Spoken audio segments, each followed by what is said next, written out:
At university I studied geology and environmental science. They were two areas that I knew that I would enjoy when I started at university. My sort of hobbies were outdoorsy things like adventure sports and being outside in nature, so I was naturally quite drawn to those subjects. I did have a career change though, so when I left high school I was in banking and finance, so very different to the type of work I do now. The main reason for me to make that switch was I did want to be more hands-on in my work. I wanted to be able to get outdoors, and so I needed something that was a bit more challenging, and this line of work really offered that to me. When I started at university, I decided that I would keep it quite broad and choose all of the subjects that might be related to environmental science or geography, geology. First year was really for me about finding the subjects that I really liked and wanted to pursue, and that was geology and environmental science.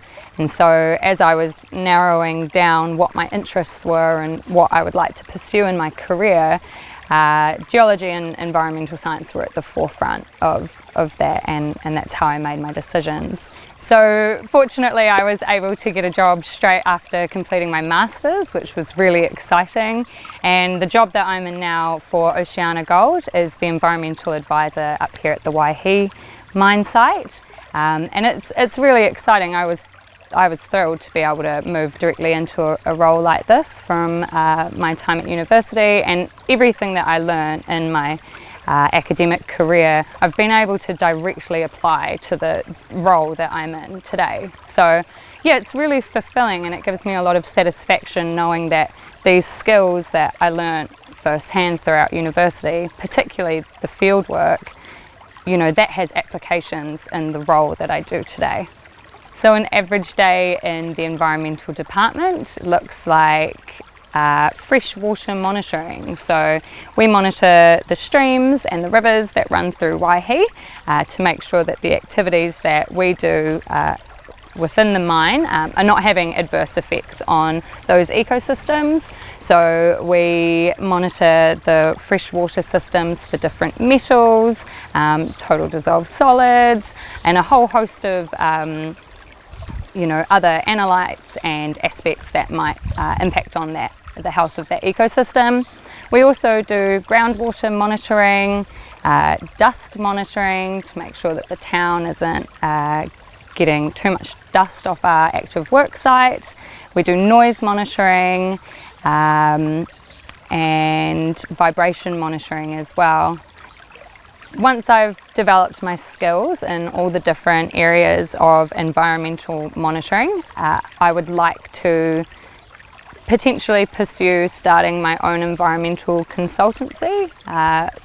That's possibly down the line a little bit further, but even migrating into a consultant role within an established consultancy like Becker or Tonkin and Taylor, something like that. There are so many different avenues out there that you can take, and I think the long-term goal would be to establish my own one and go from there. Living in a small town, Waihi, it's much smaller than Wellington, which is where I'm from originally. It's great actually.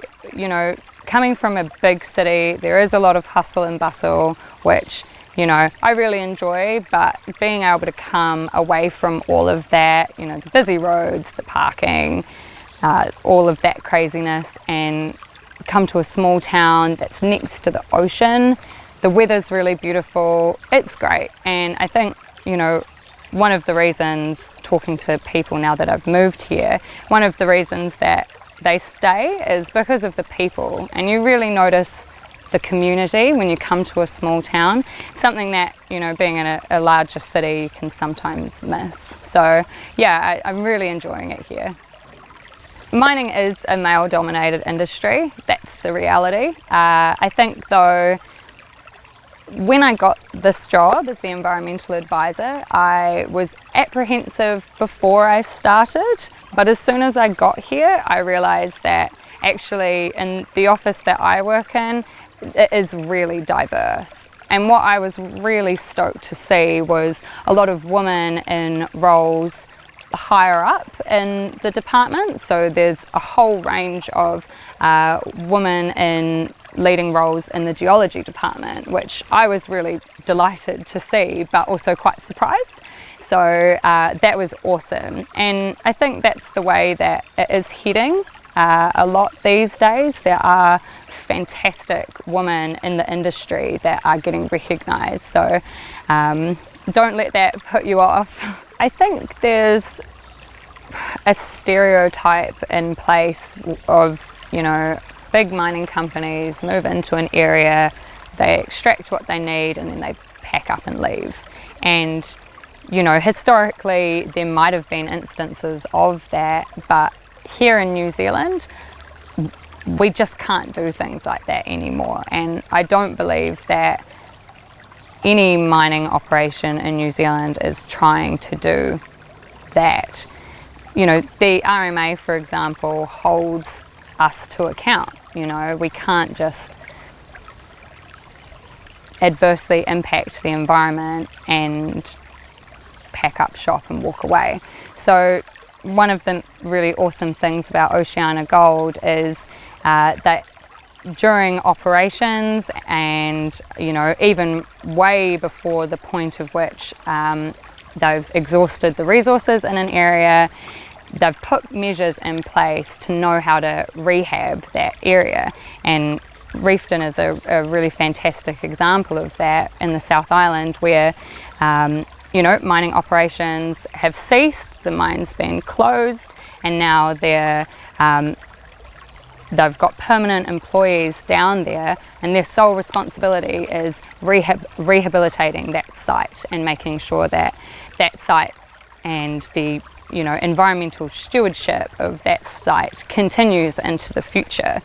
It's great that in New Zealand we do have a lot of legislation and laws in place to make sure that the operations that we're running are managed really tightly and really strict. So I think continuing in that direction means that, you know, the industry will continue to grow as well.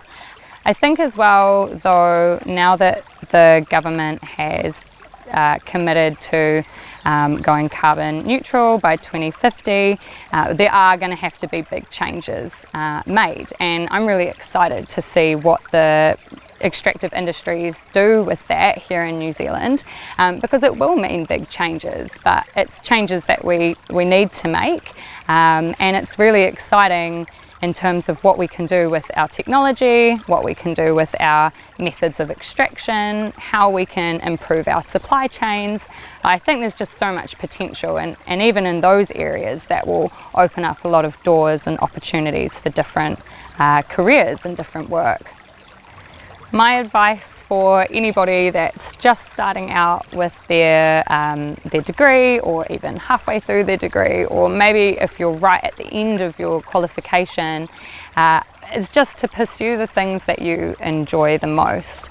I know from my experience, halfway through my academic journey, I was trying to make decisions on what would offer me the best job, or, you know, what might have been an easier route, and ultimately the things that were the most challenging and the most rewarding was the path that I ended up wanting to pursue, and I've never looked back. And, you know, I think that it's easy to get lost when you're at university and you're not too sure what's the right move, but I think if you're doing something that you enjoy and you want to turn up to work every day, then you've made the right choice. My other piece of advice for those at university and wanting to get into the minerals industry, I would really suggest reaching out to some companies that you feel align with your values. Reach out to them, see if they have any internships available, see if they offer graduate employment, and just touch base with them to find out more. Don't be scared of pursuing an industry that might be non-traditional. You know, being a woman in a male-dominated industry, you know, it's scary at first, but once you get there, if you're enjoying yourself and you take pride in your work and it's what you want to do for your career, go for it, because yeah, that's what I did and I've just never looked back.